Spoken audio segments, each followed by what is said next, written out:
is Jordan Tower with JT News. Make sure you slap a like on this for me. Well, an interview came out about a week or two ago, and it was talking about Bankroll Fresh's murder. And it was from the guy who killed Bankroll Fresh. And what was really disturbing about this interview to me was that the guy was like smiling the whole time during the interview when someone got killed, and it happened to be this guy's friend. And this always brings me back to this Nas quote. He always said, "It's not your enemies that are going to come for you, it's your friends that are going to come for you."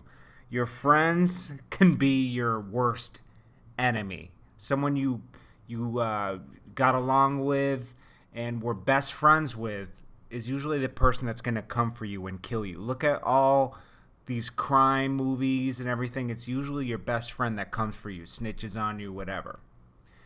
So, first and foremost here, these guys are both at fault. You know, like Bankroll Fresh and this guy.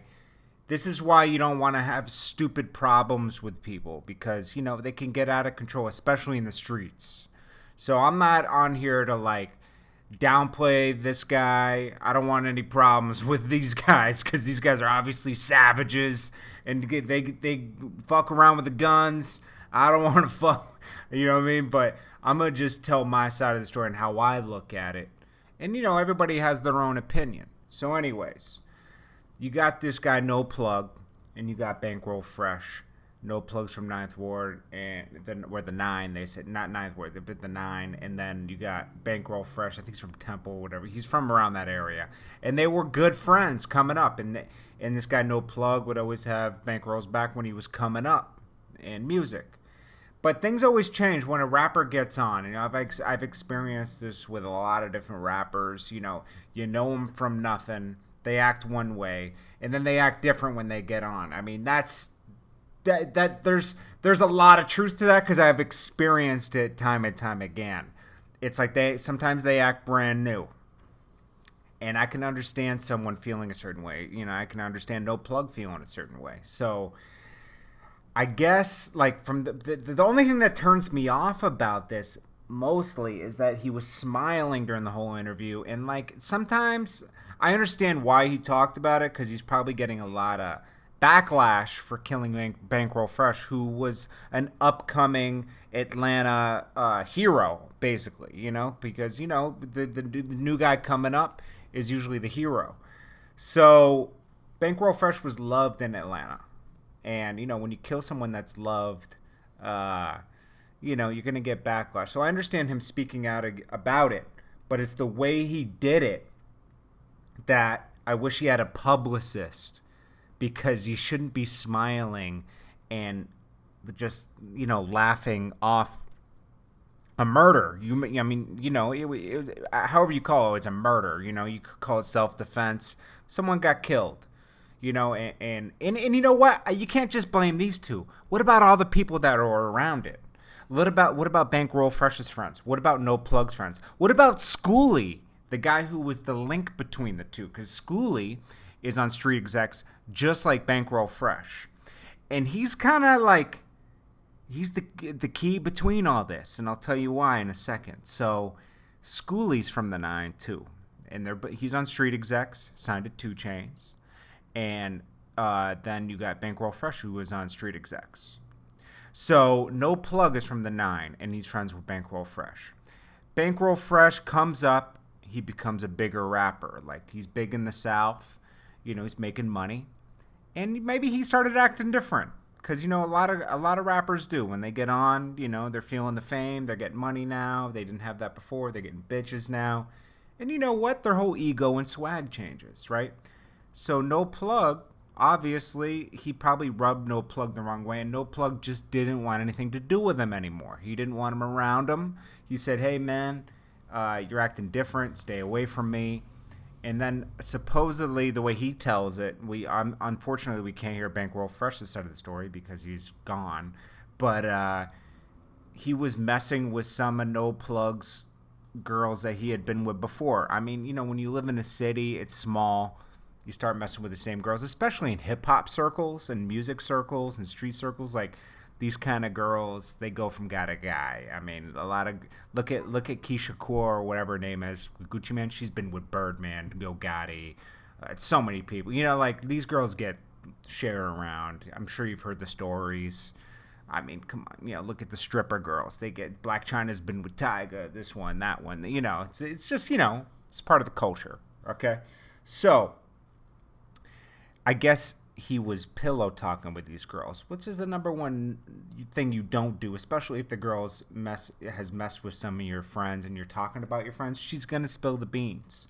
So I guess No Plug was hearing through these girls and other people that, you know, Bankroll Fresh was kind of hating on him, you know, or whatever. You know, there was a little friction there. So Schoolie, okay, so this dates back to Thanksgiving when they're handing out turkeys. Schoolie's in 9 handing out turkeys, and then I guess it's like a street exec giveaway. So like then you got Bankroll Fresh in this place called Temple, which is like a neighboring hood, and he's handing out turkeys, and he goes to check Schoolie in the 9, and I guess he got escorted out of the 9 by No Plug because he said, "You're not welcome here." And No Plug is the guy in the 9, and he's affiliated with 21 Savage. Okay, these guys are like a whole clique in the 9, and they're about it. They're about that life. You know what I mean? So these are some guys you don't want to mess with. But you know, Bankroll Fresh is making money, and he's got a lot of fame, so a lot comes with that. So, anyways, he gets escorted out the 9. Of course, he feels a way about that. It hurts your ego, you know? But think about it. He was there to check Schoolie. He wasn't there to check No Plug, check Schoolie, and then keep moving. But he got escorted out. Schoolie's kind of like the key between this. Now, Schoolie should have noticed that friction and kind of kept No Plug away from the whole Bankroll Fresh thing, because you got to recognize if there's friction between two people and they can't work it out, you should probably keep them away from each other, because these are guys from the streets, and there's a lot of street elements in between it, and things can get out of control really fast. So then they don't see each other for months. March comes along, and I guess No Plug comes to the studio with No Schoolie at Street Execs. And now, Street Execs is known for a studio you kind of don't want to go to in Atlanta now, because there's a lot of street activity going on over there. It's hot over there. People get shot there sometimes. Like, it's not like a friendly studio. It's kind of like a crime zone. I mean, 2 Chainz doesn't even really record there. He has his own studio. Cap One doesn't even really record there. You know, like a lot of these guys don't really record there. But Bankroll Fresh was recording there, and Schoolie was recording there, and he invited No Plug through. No Plug is sitting there. And now this is Bankroll Fresh's territory. He's feeling like this is his territory. It's not the 9 where No Plug runs it. This is Bankroll Fresh's, like, this is his territory because it's his label. So he is like, okay, man, what the hell you doing here? How you let them run me out the night? This is the first time they see each other in like 6 months, right? So then No Plug kind of brushes him off like, yo, that's old. I don't want to talk about that. Blah, blah, blah, blah. They get to fighting. And then, you know, the guy drops his phone. Supposedly that's how he tells it. And he kind of leaves. He doesn't want to deal with all that bullshit. He leaves, and, you know, he's No Plug. The way he tells it, he's being the bigger man, leaving the situation. Didn't want to harm Bankroll Fresh, because still, you know, he thought, okay, there's history here. But this was Bankroll Fresh's time in his head to boss up and escort him out of his area, kind of getting him back for the thing that happened around Thanksgiving. Well, the guy dropped his phones, I guess, and came back to get his phones. Now, think about it. Now, before I get into this guy was there to see Schoolie. Schoolie shouldn't have had him at Street Execs, knowing that Bankroll Fresh was there and they have friction, okay? So he's kind of at fault here, too. Okay, now, when No Plug comes back to get his phones, first of all, in any street situation that I've seen, things pop off, one guy leaves and comes back, you're already assuming this guy's coming back with a gun. He's coming back for redemption, okay? Whenever I see a guy come back, I get scared. Like when we're in the hood, someone gets snapped on and they say they're going to come right back, and they go upstairs, you know they're going upstairs to get a gun or something, because they're pissed off and they want to get redemption right away. So Bankroll Fresh comes out with his people, and he has a gun, and he's on point because he's thinking, okay, we just got into a fight. he's coming back to get redemption. Maybe he went off to get a gun or whatever. Now, they have a standoff. A shot gets fired, which Bankroll Fresh's people shouldn't have allowed to happen. So they're at fault too. And then No Plug people were kind of at fault for allowing him to go back without making a phone call. For school, he could have easily gotten the phones and brought him out to him, and this could have all been avoided. But people don't always think things through and think to the future. And basically, he lets a shot off, and it goes in No Plug's direction. This is how he tells it. Unfortunately, nobody else is speaking out about this that was there, but No Plug. So this is the only perspective we got. And then some shots get fired back. He leaves, and Bankroll Fresh is dead. Okay, and then now the way he tells it, it wasn't even a shot from their direction. It was a ricochet from his own gun, so he killed himself. I don't know about that, but the only people that know that are the Atlanta police and the people that investigated that, and we still haven't gotten details about that. So we're kind of now this whole thing.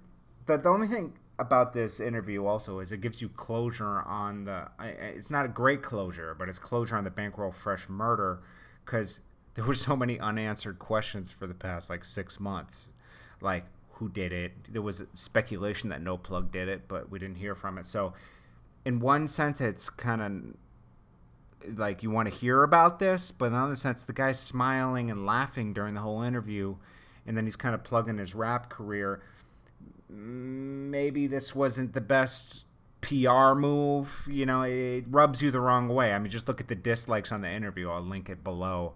There's more dislikes than likes, But of course, Bankroll Fresh was loved here. I don't even know what to think about this situation now. And then he has a pile of money in front of him. I just want to address that. He had a pile of money in front of him.